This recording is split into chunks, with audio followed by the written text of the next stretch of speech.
नमस्कार, स्वागत है आप सभी का वीके न्यूज में और मैं हूं आप सभी के साथ दीपिका पांडे। जिस घर में आप रहते हैं उसके पेपर भले ही आपके पास होंगे, आप दशकों से पीढ़ियों से उसमें रह रहे होंगे, लेकिन उस घर को ना तो आप बेच पाएंगे और ना ये साबित कर पाएंगे कि ये घर आपका है।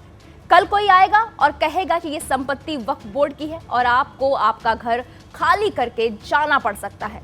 हम आपको डरा नहीं रहे, सतर्क कर रहे हैं, क्योंकि अगला नंबर आपका भी हो सकता है, क्योंकि ऐसा लोगों के साथ हो रहा है। एक दो नहीं, सैकड़ों हजारों लोगों के साथ ये हो चुका है। घटना दक्षिण भारत के एक राज्य तमिलनाडु से सामने आई है, जहां के 18 गांवों की जमीन पर वक्फ बोर्ड ने अपना दावा ठोक दिया है। वक्फ बोर्ड कह रहा है कि इन सभी गांवों में मौजूद 389 एकड़ जमीन उनकी है, जिसे 1954 में सर्वे के आधार पर सरकार ने उन्हें दिया था। वक्फ बोर्ड ने 220 पन्नों का एक दस्तावेज भी तैयार कर लिया है और सब रजिस्ट्रार ऑफिस में दे दिया है। अब इसके बाद इन गांवों के किसान मजदूर सब परेशान हैं, क्योंकि अब इनको ये साबित करना है कि ये जमीन इनकी है।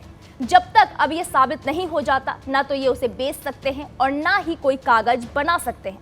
अब इन गांवों के लोग परेशान हैं और रजिस्ट्रार कार्यालय के चक्कर काट रहे हैं। लेकिन आप कह रहे होंगे कि ये कैसे हो सकता है कि सदियों से जो लोग गांव में रह रहे हैं उनको साबित करना है और जो दावा कर रहा है उसे कोई सबूत नहीं देना है। तो ये समझ लीजिए, ये एक कानून की कृपा से हो रहा है। कांग्रेस की सरकार ने वक्फ एक्ट 1995 में बनाया था और उसमें वक्फ बोर्ड को क्या क्या अधिकार मिले हैं वो सुप्रीम कोर्ट के वकील अश्विनी उपाध्याय से आप भी सुन लीजिए।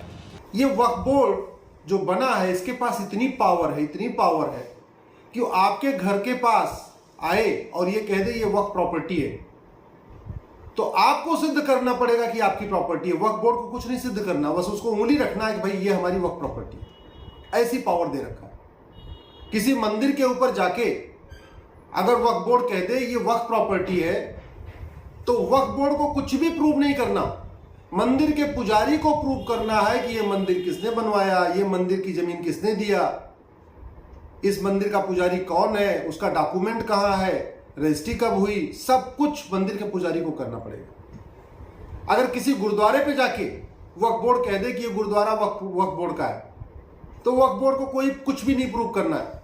प्रूव करना है गुरुद्वारे को, वहां गुरुद्वारे को ये प्रूव करना पड़ेगा जो गुरुद्वारे को चला रहे हैं, गुरुद्वारे में जो मैनेजमेंट कमेटी में है, कि भाई ये जमीन उनकी थी, उन्होंने गुरुद्वारा बनवाया, तब से हम इतने लोग यहाँ पे रह चुके हैं और ये उसकी मालिकाना हक है। ये सब कुछ प्रूव करना पड़ेगा। ये सिचुएशन है। ऐसा कोई कानून हिंदुओं के लिए नहीं है कि हिंदू जाके कहीं कह दे ये जमीन हमारी है, ये हमारी हिंदुओं की जमीन ना, ऐसा कोई कानून नहीं। ऐसा कोई कानून जैन के लिए नहीं है, जहाँ जैन जाके कह दे भाई ये जमीन हमारी है। ऐसा कोई कानून बौद्ध के लिए नहीं है, ऐसा कोई कानून सिख के लिए नहीं है, और ऐसा कोई कानून पारसी के लिए भी नहीं है, ऐसा कोई कानून ईसाई के लिए भी नहीं है।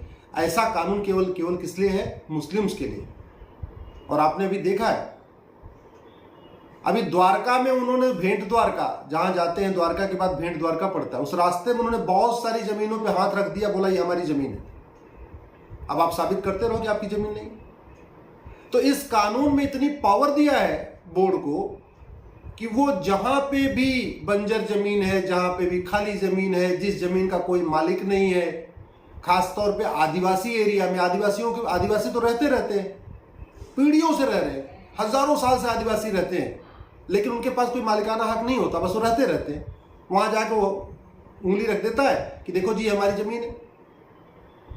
आदिवासियों के पास कोई कागज नहीं होता, तो दूसरा क्या रास्ता ऑप्शन देते हैं, या तो एक काम करो आप कन्वर्ट हो जाओ, मुस्लिम हो जाओ, तो ये जमीन आपकी बनी रहेगी। तो बहुत बड़ा धर्मांतरण का खेल हो रहा है। तो सुना आपने, कितना खतरनाक हथियार है ये कानून। ना तो किसी का गला काटने की जरूरत है, ना किसी से लड़ने की।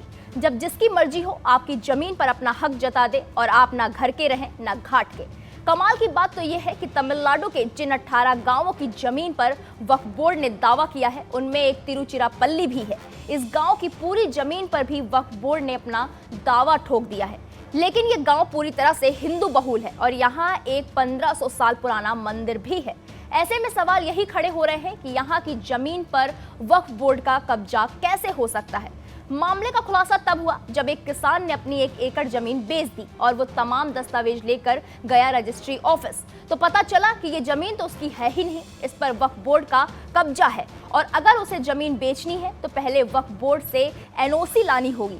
3 पीढ़ी से इसी गांव में रहने वाला शख्स ये सुनकर हैरान परेशान है और उसे समझ ही नहीं आ रहा कि आखिरकार वो करे तो करे क्या।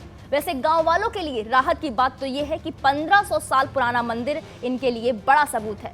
जिला प्रशासन भी कह रहा है कि इस इलाके को लेकर ऐसा कोई रिकॉर्ड नहीं है जिससे कहा जा सके कि यहाँ पर मुस्लिमों के पास कोई प्रॉपर्टी है, लेकिन वक्फ कानून है तो वो भी क्या कर सकते हैं।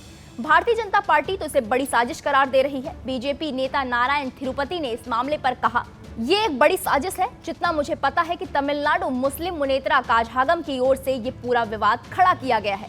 लोगों को डराने की कोशिश की जा रही है। सीएम से अपील है कि मामले की तुरंत जांच कार्रवाई की जाए। हालांकि सरकार की ओर से इसमें क्या कार्रवाई होती है ये तो देखने वाली बात है, लेकिन इस खतरनाक और एक तरफा कानून को सुप्रीम कोर्ट में चुनौती दी गई है, जिस पर आज कोर्ट में सुनवाई भी होनी है। हालांकि इसके खिलाफ जमीयत उलेमा ए हिंद ने याचिका दायर की है और इसकी वैधता को चुनौती देने वाली याचिका के खिलाफ एक याचिका दायर कर दी है, जिस पर सभी की निगाहें टिकी हैं। इस खबर पर आपकी क्या राय है, कमेंट करके जरूर बताइएगा। देश दुनिया की तमाम बड़ी खबरों के लिए आप लगातार देखते रहिए वीके न्यूज। वीके न्यूज, राष्ट्र के नाम।